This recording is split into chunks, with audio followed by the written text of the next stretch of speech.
right, we now have to pause at this point to take in our first set of analysts. Arise News Channel's Deputy Managing Director and Analyst, Emmanuel Efeni, and the Ombudsman of This Day and Arise Media Group and This Day Newspaper Limited's Group Executive Director, Kaude Komolafe. It's refreshing to have you both in the studio. Good morning, Steve. Good morning, Ojinika. Good morning, great Malabite. Well, I have to let everybody know that we have a senior Malabite here as well. Thank you very much. Komolafe. Thank you very much. It's a Malabatian affair this morning. Malabitian affair. Malabitic affair. All right, good morning. Well, I mean, I'm sure you've been following what has been happening since yesterday, and the picture is getting clearer by this morning. Cases of violence here and there. Cases of voter suppression, allegedly, not limited to one place in many of the states. On the other hand, there are pass marks being awarded, to say that things started early. Beavers worked appreciably compared to what we had during the presidential election. But of course, we can't close our eyes to the dark spots. How bad the dark spots are is what many people will be interested in. Our own crew of Obadioye, Okwe, and Yusuf were attacked somewhere in Lagos, around Ikate. KK, what are your initial impressions of what has happened yesterday? There will be polls have been postponed in Lagos, in Rivers, in Plateau, in many local governments and a few polling units. Is INEC still on trial, or we should just excuse the fact that these are pockets of issues that can still be dealt with without having to write off the entire process? Yeah, we should disaggregate the issues. But as a preface, I would say that what happened yesterday is a tragedy, for the country, If only for the fact, for me, the most important aspect is that the polling day is a day to count votes. It's not a day to count bodies. Dead bodies. As you could see on the front page of This Day today, I'm talking about that about 17 people, fared, dead. It was, and that might not be the final figure. So on the day of voting, you are supposed to. On the day of election, you are supposed to be counting votes and not to be counting bodies. So that is definitely a tragedy, for the country. Secondly, what happened yesterday now, when you, in retrospect, you will see that history will be more appreciative, not just kind, be more appreciative of former President Goodluck Jonathan. Ever before the 2015 election, which he lost, his battle cry was that his election, his re-election as a president, that it was not worth the blood yes. of any person, and he's saying that, and eventually when the results, were still being, collected, he acted, he walked the talk, to actually show that, there was nothing that could be called a do or die affair, in the election, So I'm saying that that's, again, that in itself, shows what the role, of politicians could be, in trying to, in ensuring that we avoid the kind of tragedy that we have, that we had yesterday. But the issues, you've raised quite a number of issues, but all of them could be put in one context, in one or two contexts. Yeah. The first is that all these are symptoms of political underdevelopment. Just shows that the system is not mature, Because elections, when people have been saying that ordinarily should be a festival of democracy. Absolutely. Should be a day to celebrate democracy, for people to show, after all, what is it? What is the essence of it is to get an expression of the will of the people, to say that this is what the majority of the people think, in making a decision about who should be the leader in whatever post, So it's not supposed to be a day of blood and tears, as we add, violence, Sorrow, blood, and tears.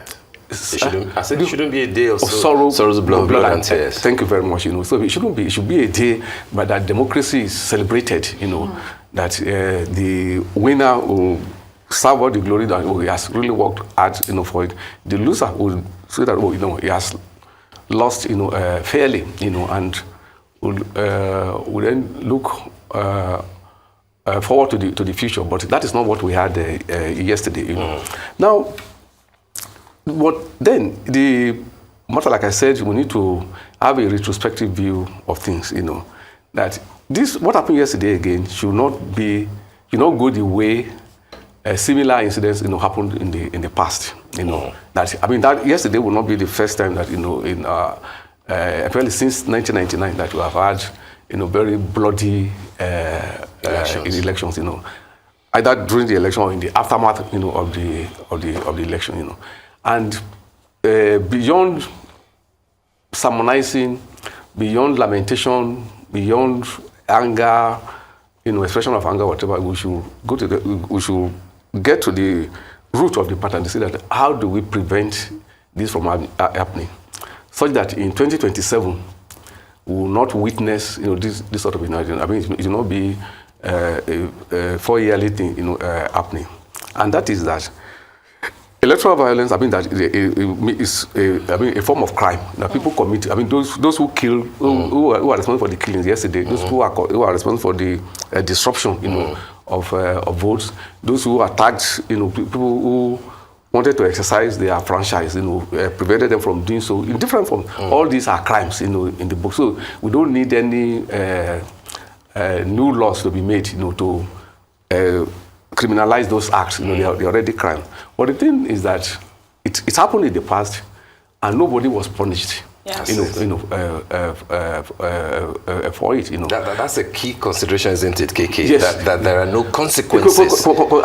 Consequences. So the thing then is that if what happened yesterday now, so if all the people or most of them, the people responsible for the violence, if they could go scot-free, and there is no consequence, then there is no insurance against, a repeat of the tragedy from happening. So as a nation, as a rational human beings, the thing is to look at the consequence, and that again will bring, at the risk of sounding repetitive, that. All right.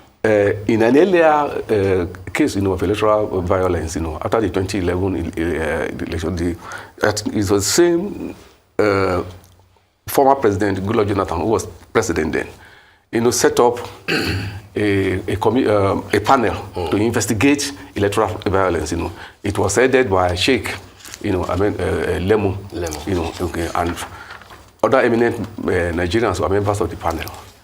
The panel investigated, what happened, documented the tragedy, of immense proportion that happened.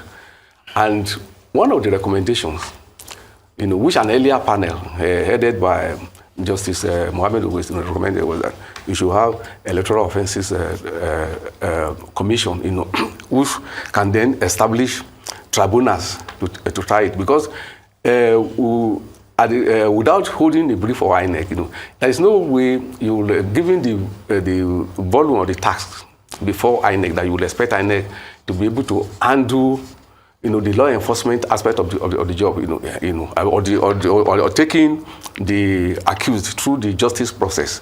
So, and in order to avoid a situation whereby the regular courts are encumbered, by many cases, because you can imagine yesterday now, maybe the police arrested hundreds or thousands of people. That is why you need that special tribunal to deal with electoral offenses.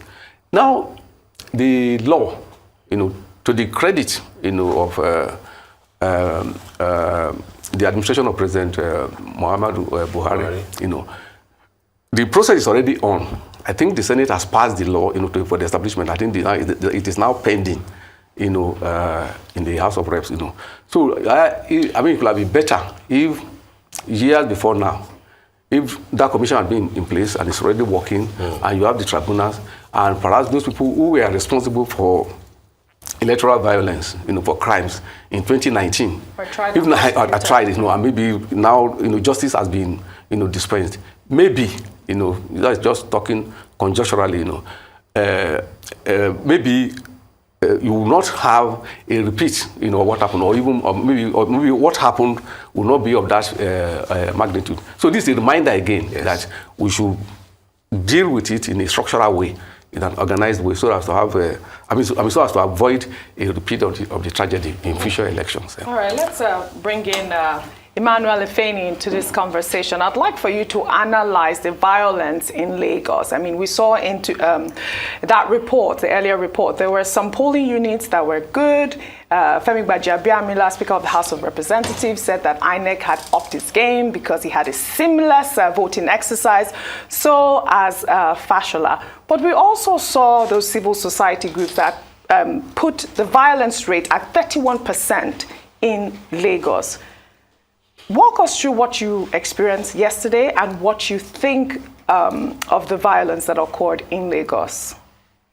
Well, the day 2 of the 2023 general election, which happens to be the governorship and houses of assembly elections, took place yesterday. Yes, we must also, before I go into the nitty-gritty of the violence, INEC at least did something right yesterday. INEC officials were out on time. And we've always criticized INEC that we thought logistics should be the basics to move materials from polling, from the election center to the polling units shouldn't be a big deal, because before election day, all the materials are at the local government headquarters. So yesterday, something different happened. Unfortunately, because of what happened on February 25, with the late arrival of materials and the denial of many people of their right to vote, and of course, the failure of INEC to transmit results, which many voters on that day felt, well, what transpired at our polling station is not what we are seeing as result. Of course, there was apathy. So the advantage that was being gained by early turnout of INEC officials to be at their duty post, of course, was affected by low voter turnout, which was as a result of what happened on February 25.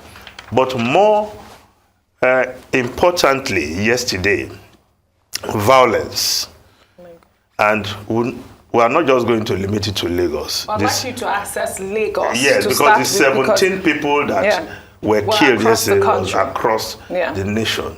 There was violence in Delta, in Rivers, in Akwa Ibom. So to just say... In Abia, in Anambra. Yes, so to just mention only Lagos will be... but I only say that because our Rise crew was attacked as well. And, I wanted you to highlight that point. Yes, we'll look at that. The violence itself, as we saw in Lagos yesterday, I was emphasizing the fact that thugs don't wake up as normal human beings and decide on their own for altruistic reasons to go and carry out destruction on election day. Because recall that Femi Gbajabiamila, the Speaker of the House of Representatives, was saying this is just pure passion. I think that was simplistic of somebody of his status in addressing an issue of political violence. Absolutely. Election violence, not just on election day. When we talk of election violence, pre-election, election day, and even post-election, because as we saw a day before in Lagos, you saw how thugs went to where people were holding political meetings and attacked them, injured many, dispossessed them, destroyed their property, of the property of the restaurant owner, the venue they were using for a meeting. So it's not just what happened on election day, but what happens even before election. And within the Lagos space, which you are very much concerned about, Oji, is that we saw all the telltale signs that there will be violence on election day. People making inciting statements against some groups of Nigerians who are bona fide residents of Lagos State. And nothing happened. Even when you see clear video of somebody threatening that on election day, if you come out, X will happen to you. And nobody was arrested. So these are things that are orchestrated. Political violence don't just happen. They are organized, they are orchestrated, they are funded, people are mobilized to do it. And I keep on insisting on that. And you talk about our political development. Is it that we are not developed after how many years of independence? I don't just want to limit things to 23 years of democracy. No.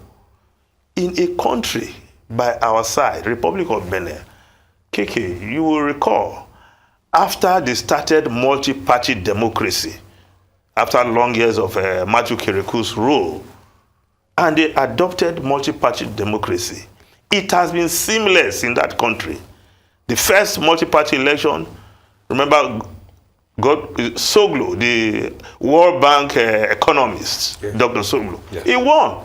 After 4 years, he did not perform magic on the economy. Kirikou challenged him and won. After that, they've been doing elections almost seamlessly. If you go to Ghana, they do elections almost seamlessly. But what is happening in Nigeria is that we have desperate politicians who want to win at all costs. And planning for violence is part of their strategy. How to disrupt election in the stronghold of their opponents. It is part of the strategy. And that is what we have seen played out in Lagos and elsewhere. So, what do we do going forward? You talked about, because people are not punished, in many cases, thugs are identified. They are well-known agents or party agents around the neighborhood. They know them. The citizens around Okota can mention names of 1, 2, 3 people who are agents of political parties that will disrupt election. In the 2019 election at Okota, they identified, well identified, the man who went there and destroyed, but nobody was charged to court. And when nobody has been charged to court, even when they are arrested, it's the same politicians who will ensure that these persons are released after some time. They find a way to bring them out without any consequence whatsoever. Yes, I agree that we should have perhaps an electoral offense tribunal somewhere, but of course we have all these activities. They are part of the extant laws as taking care of all this. Who will find the courage to arrest and prosecute these individuals is what is the problem. But, of course, because politicians are behind these persons, you are not likely to see the arrest. So what we expect, what we have seen in Lagos and elsewhere, is that, well, we just keep on talking. But until we have a situation where our National Assembly perhaps cannot bite the bullet and set up that electoral offense commission, because like you rightly said, INEC cannot prosecute everybody. They don't have that capacity. That's right. They have enough on their hands already, and we are holding them accountable, whether they're even doing well in their primary responsibility. So you cannot be saying, oh, INEC should go and take care of that. Then the security agencies, what do? In some cases, they are complicit. Imagine the crew of Arise being attacked. Policemen and military men with guns were standing by. They were even approached to come and salvage the situation. But they just stood there watching as these guys were being pummeled by thugs. Thanks to the prince and the commissioner who stepped in to try and de-escalate the situation. So the security agencies, they are not doing their work. Because we knew all the trouble spots, all the flashpoints in this Lagos. Yes. The They were police identified have the at the intelligence. Okay. Yet, these things happen. Yeah. Absolutely. Okay, let me bring that to KK. It will be a kind of a two-in-one. In all these that you gentlemen have analyzed for us, what sort of a telling effect does it have on the will of the people? Elections are expected to be free, fair, and credible. But then if a sizable number of the voters are either denied their right to exercise their franchise, or are even, injured, maimed, or even killed in the process, how do we deal with the fact that almost consistently these things tend to have an effect on the will of the people? A corollary to that is, I know that you are a man, KK, you are a man of culture, you're a man of history, and I believe you are also a man of faith. Somehow, religion has played a role in the build-up leading to these elections, whether the presidential or the governorship. But for the governorship in particular, and especially in Lagos and a few other things, traditional religion has also crept in with what we witnessed, with the cult of the bull roarer, Oro, being declared days to the election. Before then, we witnessed in Lagos and a few other places in the southeast, what is common with the cult of the bull roarer. You move out to the community with gun, and you are announcing, as they used to do in the olden days, there will be, the outing of the Oro tomorrow. Don't come out if you are a woman, if you are a stranger. And we saw something similar to that in Lagos, I believe, somewhere in Abia or somewhere, in Enugu or somewhere, with people, hitting the gun and saying that there is election tomorrow. Yes. If you are not going to vote for party this or candidate that, don't bother. And ultimately, on election day, we saw that threat was carried out. And not only was it carried out, you now see the food of the gods, sacrifices, being put in strategic places, apparently to deter people. Chew on that, KK. We'll come back to that while we'll go to the VGC, where residents of the VGC in Lagos are set to vote in the Governorship and House of Assembly elections today, after the exercise was postponed on Saturday over distortion of the process. According to Lagos State INEC Commissioner Segun Agbaje, the elections will begin from 8:30 a.m. and conclude by 2:30 p.m. The polling units where the elections were to take place are location 8 in VGC Park and 2 in commercial area. The commissioner noted that the register and attendance for each polling unit will be maintained, while new number tags will be issued at the polling units today. Our senior correspondent, Obadeoye, who has been tracking proceedings in Lagos, is covering the exercise and joins us now. Hello, Oba, good to speak to you again. How is VGC? What is the situation like at the moment?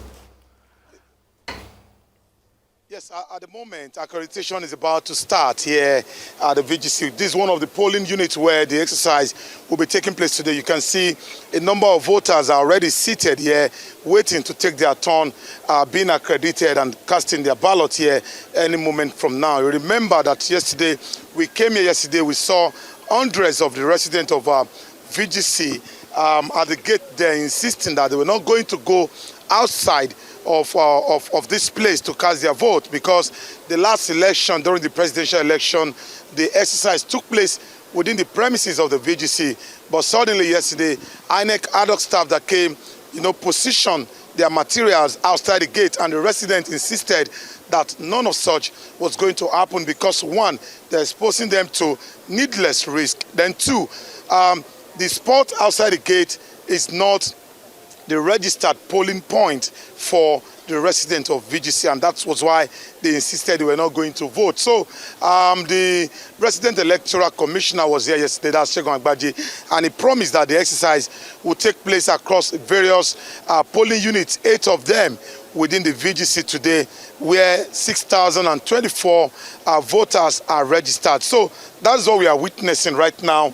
There are about 2 polling units where I'm standing right here. There's one behind me here, and you can see another one. I don't know if my camera can pick it, just some meters away from where I am standing.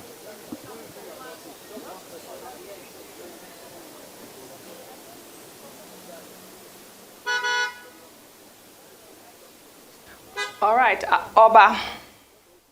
Fantastic. So you are at one of the polling units. I believe there are about 8 of them. Have you been able to go across the VGC area to analyze and see if INEC officials have arrived?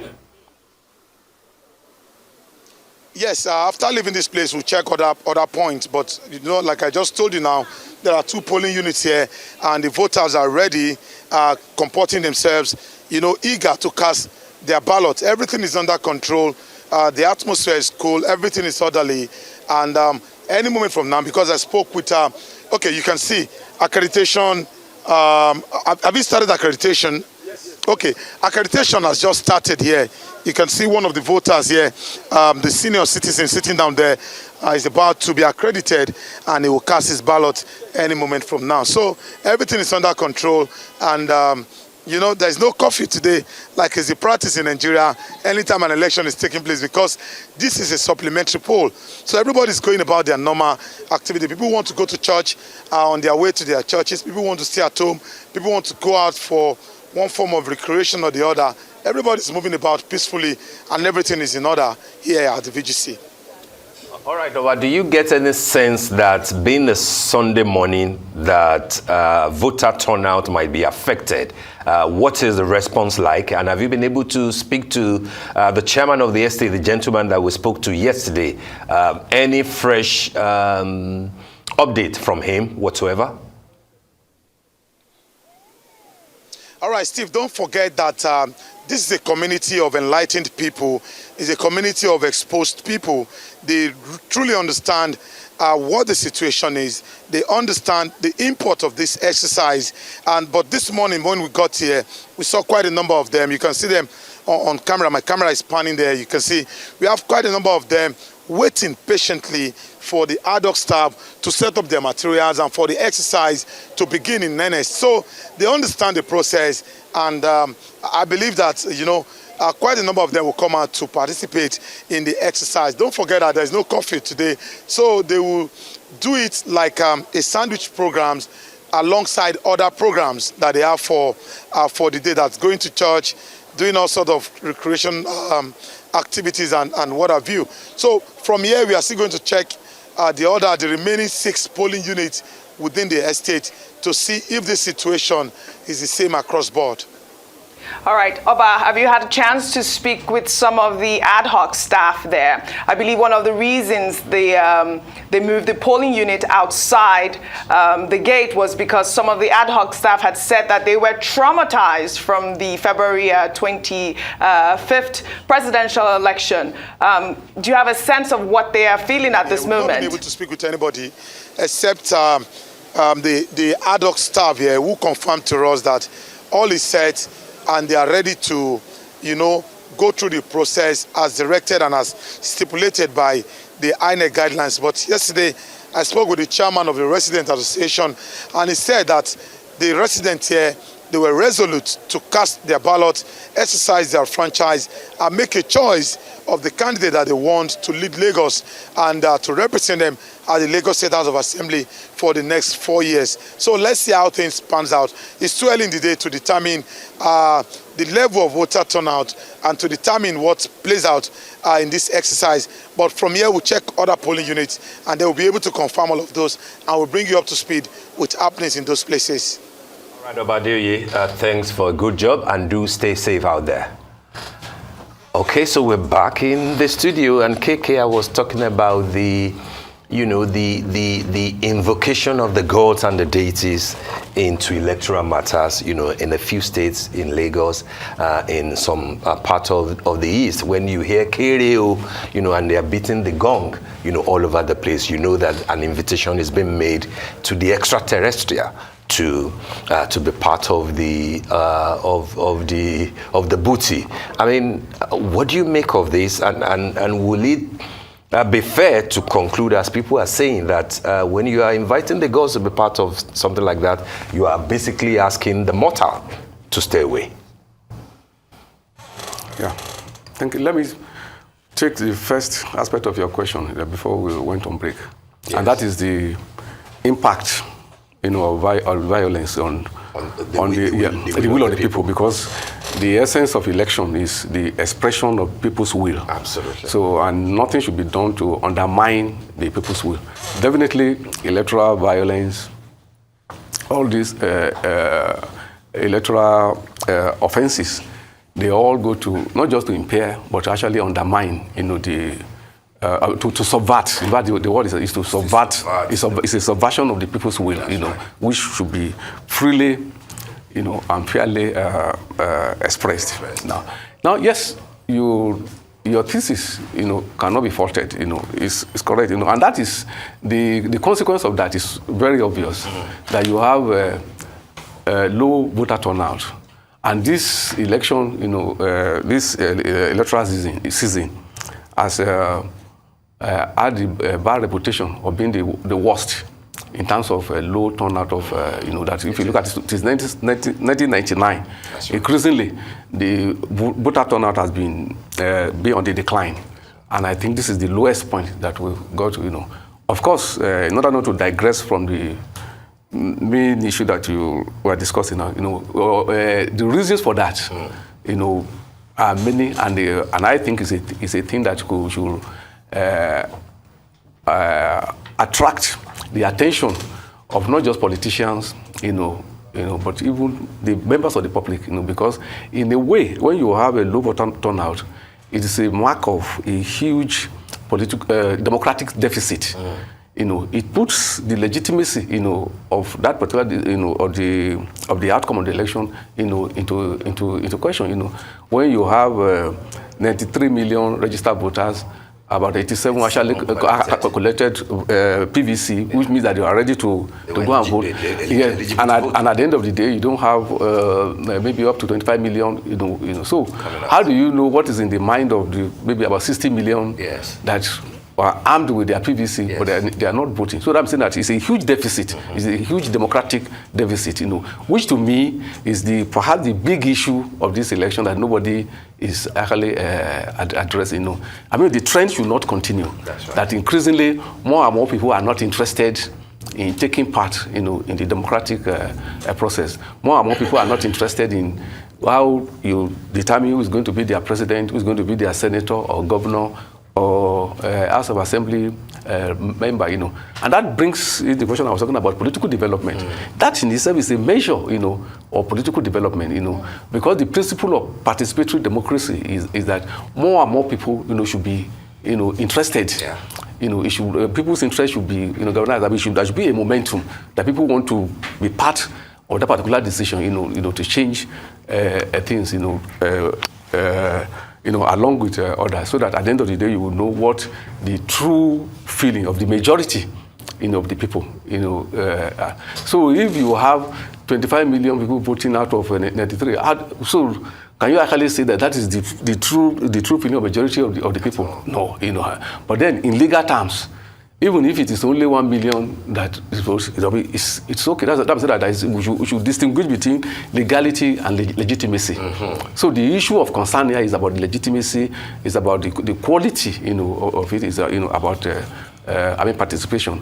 And to the other part, I'm afraid I think differently. I think I don't agree with you.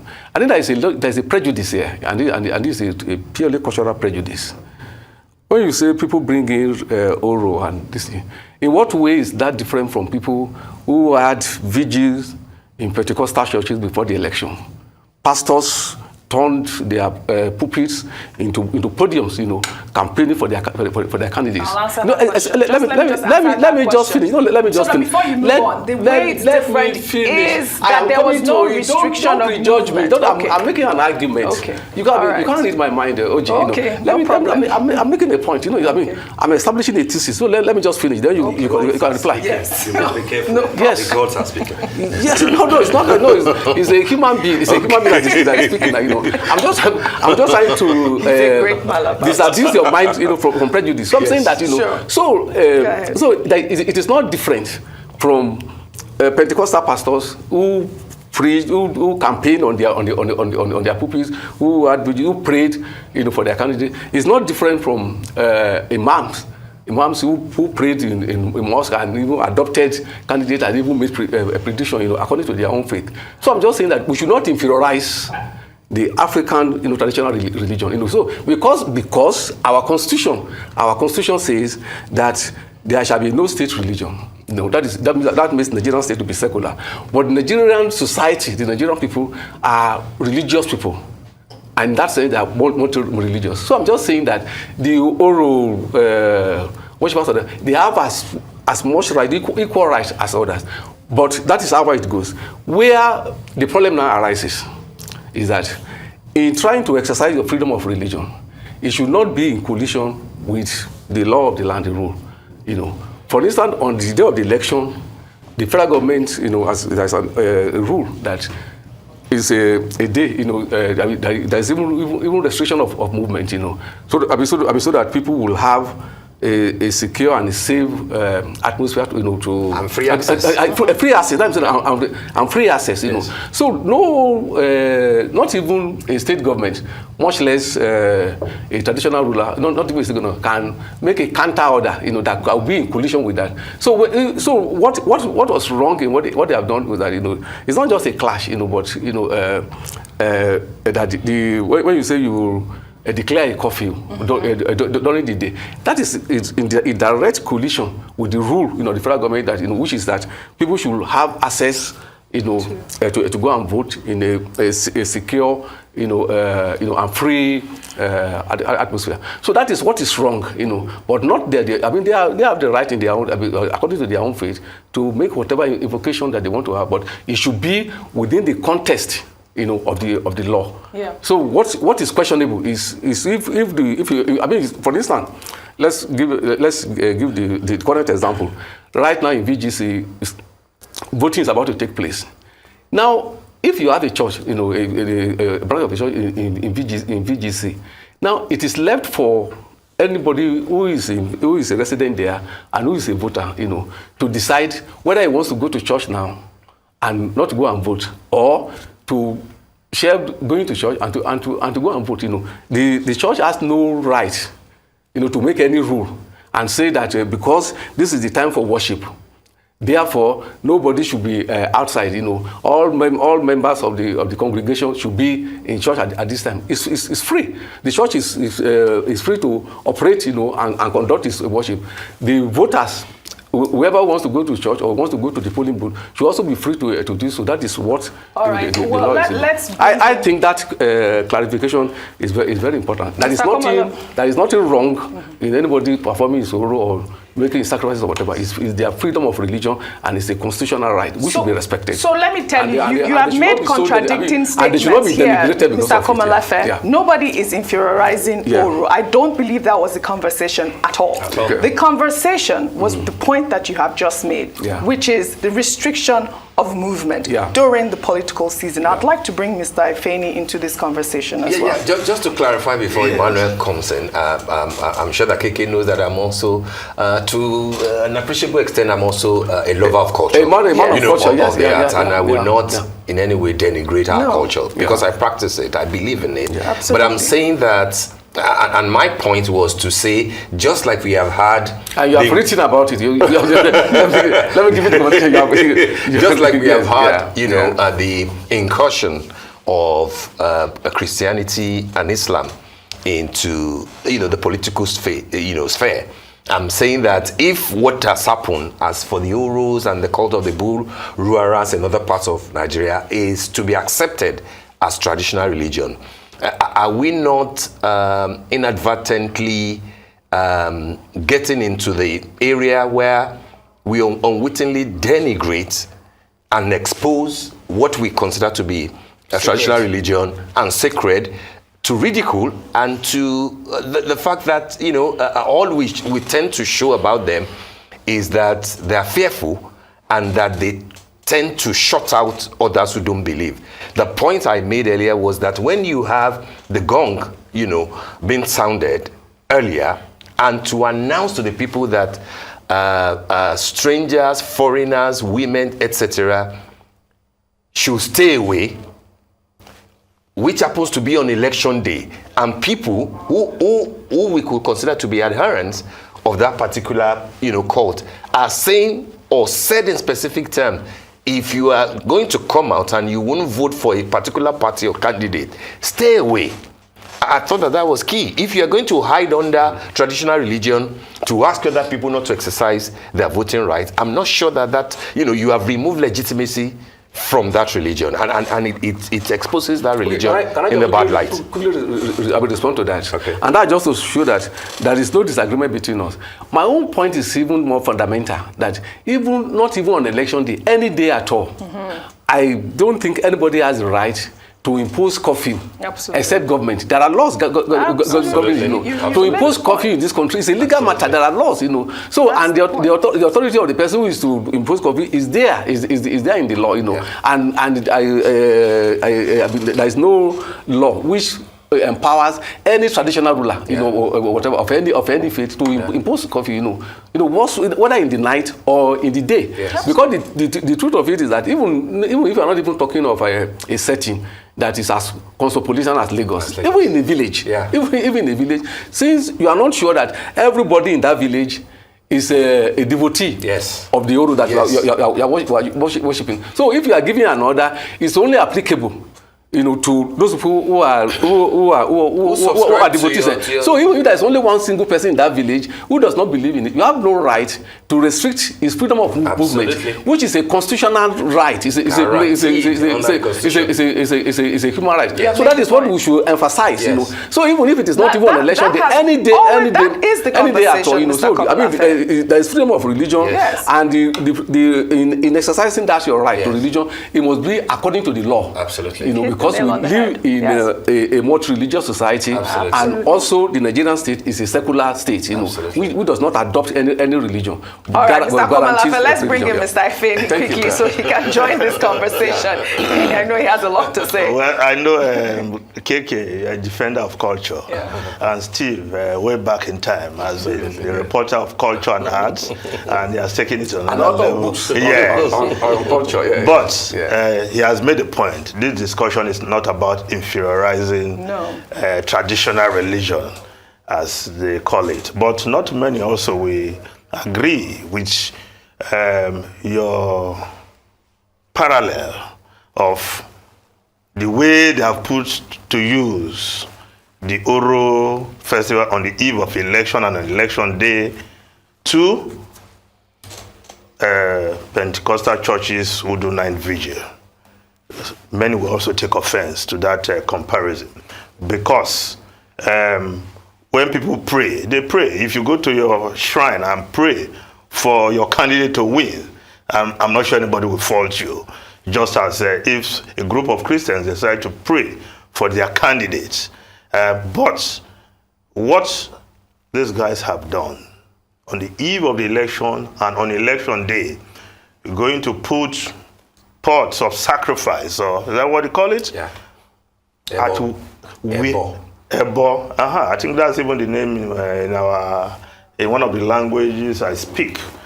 Right? Ebo in Shekiri language. I think it's the same thing. Sacrifice. Yeah, sacrifice. Okay. The type you put at the road junction, for T-junction, crossroads, and all funny places. To put that on a polling unit spot, it is misuse of their religion, because the whole idea is to threaten, to scare.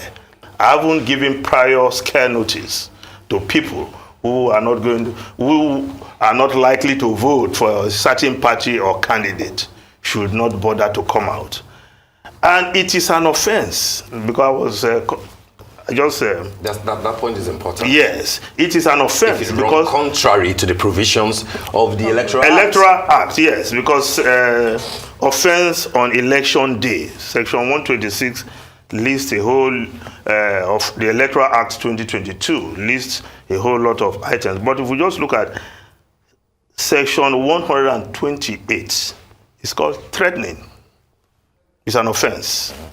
And 128B, any person who inflicts or threatens to inflict by his or her or by any other person any minor or serious injury, damage, harm, or loss, or against a person in order to induce or compel that person to vote or refrain from voting, or on account of such person having voted or refrain from voting. So to even threaten somebody, if you don't vote for this person, you have committed an offense. If you are not coming to vote for Mama Emmanuel, if you are not coming to vote for... So, I did not say Chukudi, I said Mama Emmanuel. Okay. You know any Chukudi? If you don't come out and vote for this party, stay in your house, so that is an offense already. Yeah. And if that person is still walking free, he has not been invited by police. Nobody, they are claiming, the police commissioner, Lagos State claim that, oh, we are investigating a video that is very clear. Up to now, they are still investigating. Then this is why we have a problem, because it means anybody can do anything, threaten anybody, and get away with it. We are not following the law. You don't need to set up a tribunal, election offense tribunal, to deal with these offenses already highlighted in the Electoral Act 2022. Did you see that video? I believe we are speaking of MC Oluomo. Yes, I saw the video. Yeah. That he came back with and said that the Iyachinedu he was referring to was a friend of his. Is that correct? Mama Chukudi. Iyachikudi. Chinedu is another Chinedu is the character in the whole process. Iyachikudi that he was referring to was a friend of his. I mean, and then we sells Indomie to him around Oshodi. Yes. You know, she's a trader, you know, she sells food and everything. And then we saw that the state commissioner had said that we should take that as a joke because he's saying that it was a joke. I mean, when you have that type of process in this election, where, like you have said, somebody clearly threatened voters and then comes out to say it was a joke, and the security forces are not investigating or even apprehending this guy, this man, a government official, what do we say about the electoral process? Okay, that's just one example. Yeah. And I won't be fixated, you know, needlessly about what MC has said and the fact that he has come out to deny. For me, when you come out to deny, you know, it shows that you acknowledge that what you may have said in the past, you know, was not proper. So he denying that he did not say that. Well, he has come out to apologize. He's only trying to make light of a serious statement he made. We sent message to certain people. No, part of the Part of the apology would be that he said clearly that I have other people who are not of my Yoruba stock as friends. Iyachukudi, for example, is a friend, and that everybody will be welcoming. So he took back what he said in the first video. But I'm saying that there are other people who used the cult of the bull roarer to scare people and to ask them not to come in. Not only in Lagos, also in a few places in the East. And they went out with, you know, guns in their hand, saying that tomorrow is election day. Yes. If you are not going to do this, don't come out. I mean, which is an electoral offense. Absolutely. So I'm saying don't let us reduce it to, you know, to one person. We should look at violence. Absolutely. Across the country, not just Lagos. Absolutely. Yes. These threats, I'm sure they are elsewhere too. Yeah. Because parties have their stronghold, and when they see that they are also losing their supposed stronghold, they want to use unconventional means to maintain their stronghold. It's not only in Lagos, it's happening at many places across the country. So the mere fact that it was brazen and nothing has been done, just like AK said, that there seems to be no consequences, and there is no, a convincing intention from the authorities, especially the police, that they will do the needful. That's what makes it unacceptable. If a policeman can come out and say, let's take a threat as a joke, I mean, what else can we say? Steve and Oji, you see, when we're growing up, if you make certain kind of statement, the fact that police invite you, and you go to the station, they say, write statement. I was only joking. Oh. That is something. Write it there. I was only joking. Oh. Iyashukud is my friend. Oh. I eat an Indomie. It's very nice Indomie. Oh. And you write it there. But the fact that you have been invited by the law enforcement agent itself is enough deterrent to others, even if they don't take you to court thereafter. All right, it looks like we will have live feeds from the Lagos State Collation Center, which I believe is meant to start from 11. Our correspondent there will join us closely. Emmanuel, what do you think that the expectations will be? Akeke, also prepare for that.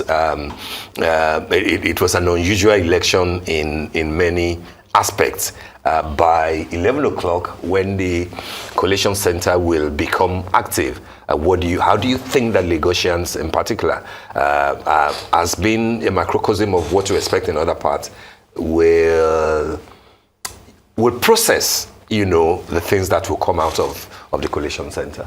Well, after the election, you get the results. Yeah. So whether it will favor you, your party, your supporters, is what is the apprehension that will be occupying the minds of many right now. And the election in Lagos specifically, of course, in the wake of the outcome of the presidential election, nobody could say it is going to be a walkover, as they say in football. So there's anxiety, but if INEC kept to uploading results via Beavers, by now, the parties will have been doing their own calculation. If you are losing, you will know. You just go there and just wait for the official announcement. You can always extrapolate and have a fair idea of how you're performing. I don't know. Mr. So not ready to predict that. Right there. No, I'm not going to predict. No. I didn't ask you for prediction. No, you did not ask for that. And even if I ask, I won't.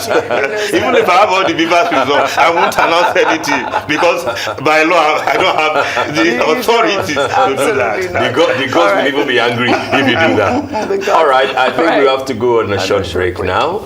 When we return, of course, we'll be back with Emmanuel Ifeni and Mr. Kayode Komolafe to continue with the analysis on this very special election. Don't go away.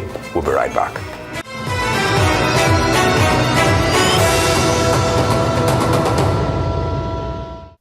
All right, Steve, we're seeing violence everywhere. Like we said earlier, in River State, there was voter apathy. It's good that that INEC rescheduled the voting. Some of the elections. In just those two units, actually, Asaritoru and Digma Ward 14. Yeah. But, I mean, this is what we're seeing. It is, you can hear gunshots there. Yeah. Policemen standing around. Who were those shooting? Were they the policemen shooting? Were they the thugs shooting at that point? I mean, this is unbelievable what we're experiencing. I think what we can take away, KK and Emmanuel, I think what we can take away from this violence is that we are witnessing a kind of a proxy war between godfathers, either as sitting governors or as former governors or as party chieftains who simply want to install their stooges in many areas. And what you see therefore is when you see that vehemence between party A and party B, and everything descending into violence, you can't remove the hand of Esau from the issues that Jacob, seems to be having. Would you agree with that submission? Well, I think we should just address the issue as it is. There's nothing wrong with an incumbent wanting to install his successor. There's nothing wrong with former political allies going different ways, going to different political parties to pursue their ambition. But what is unacceptable is that they are not doing it with decorum anymore. Yeah. They are not doing it according to the rules. They have brought in unprecedented violence. That report from Rivers State, I'm not sure it will be surprising to anyone. Because Rivers State, in past elections, has always been the epicenter of violence. So what we have seen, you can imagine the kind of ammunitions being shot while the soldiers and policemen were far away. It tells you that, when I say this is sponsored, bankrolled, organized, orchestrated. Yes. That's what we are saying. Because no young man will just wake up in the morning, go and look for a gun, and start defending some political interest on his own volition, when there are better things to do. Yes. In Rivers State, we've seen so many different reports, and I'll ask you this question. I don't know if you saw that report where the former governor of Rivers State and immediate past minister of Transportation, Rotimi Amechi, had accused the Rivers State governor, Nyesom Wike, of working with INEC. He also accused, I believe, The INEC chairman. the INEC chairman, Yeah. as well as saying that he's working for President-elect Bola Ahmed Tinubu. I don't know what you make of that type of accusation. See, I'm not interested in tirades of politicians. I think our approach to this thing is a problem-solving approach. Yeah. Like I said, what is happening, what is unfolding is a tragedy. Elections should not be turned into low-intensity civil war. I mean, that is not the purpose of it. And that is that pending the establishment of the proposed electoral offences commission, which can then set up tribunals to have it, I still believe that the Nigerian state can still muster the necessary capacity to deal with the situation. What do I mean by that? As of this morning or later today, we should expect that in all the states where reported cases of violence, people have been killed, elections have been disrupted, INEC has had cause to postpone election, that the police commissioners in those states should be giving account to the public.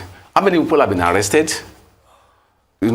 What are they preparing to get them charged with the various with the respective offenses they have been alleged to have been to have committed and actually giving a full picture of it. You see, the one danger in the way we approach it, I said that we should adopt a problem-solving approach. That the tragedy that is unfolding, like as a human being is killed, things have happened. It should not just be left to media reports, especially this age that even you have fake news. You live in the post-truth era, and the whole thing is politicized. That is why the police should investigate. Yeah.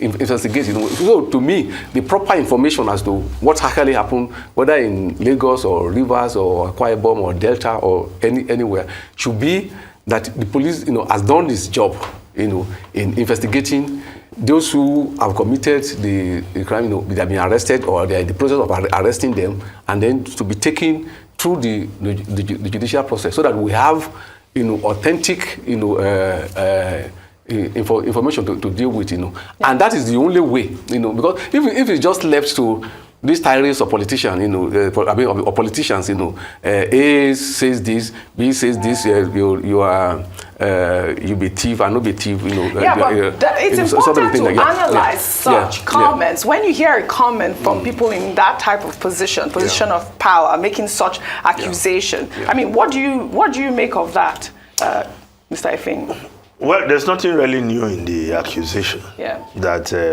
he's working for this, he's working for that.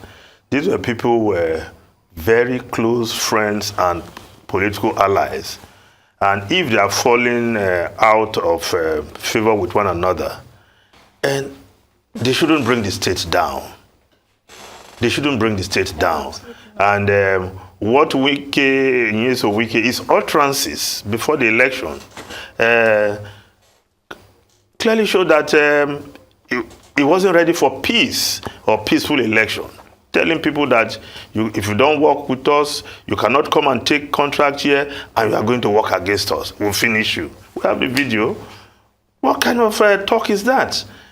Unfortunately, what looks like collusion with security agencies, because you expect that with the well-known reputation of Rivers State as an epicenter of violence on election day, you expect that there will be adequate deployment to contain the situation, such that even the so-called thugs, whether they've been armed, they will think twice before they come out.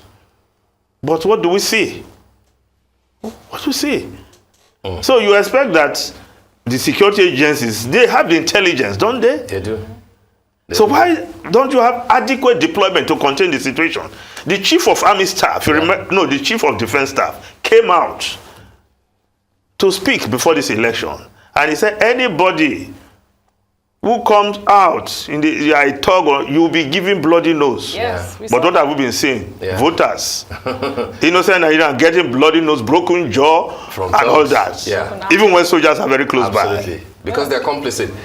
Even our own staff. I think the sense in which OG wanted us to appreciate what the extent to which politicians can go, can be found in the Amechi submissions and allegations. Yeah. And I'm sure that we will find it, when we review the newspapers. It's on the window of today's This Day, where the story says Tim Nubu's camp nominated INEC boss Yakubu. Amechi claims laments total failure of governance in Nigeria. I won't say it's just a tirade. I would say that these are serious allegations. Serious allegations, very weighty, from a former governor of Rivers State. He knows his terrain, he knows the territory. A former DG of the campaign in his own party, and of course a two-time Minister of Transportation, who also contested to be the candidate of the party. If he's making allegations like this, and he's saying that his party, the APC, didn't run against PDP in Rivers State, that the party ran against INEC and the police, those are not things that you can treat lightly. And in making the submission about the camp of the president-elect, who is the candidate of this party, having a hand in the nomination of the INEC chairman, he is trying to buttress his point by saying that the gentleman, the INEC chairman, has a kind of connection to Wike, the governor of Rivers State. And he gave an example, an instance of when Professor Yakub was the executive secretary for TET Fund when Wike was the minister of state for education. Those are not things that you can just dismiss. I think that if he's wrong and he's just making these things up, of course the media and his own party and those that he has accused should speak up. These are weighty allegations against Wike, against INEC boss, against police. And the president-elect. If they have contrary opinion, they should speak up. But we can't say because we suspect that Amechi might be aggrieved or that he's not satisfied with certain things, or he's just rabble-rousing. I think that this is beyond rabble-rousing. These are allegations. And if it turns out, if somebody of his status is making direct allegations at what hits at the neutrality and credibility of the super empire of the election, then we should be worried.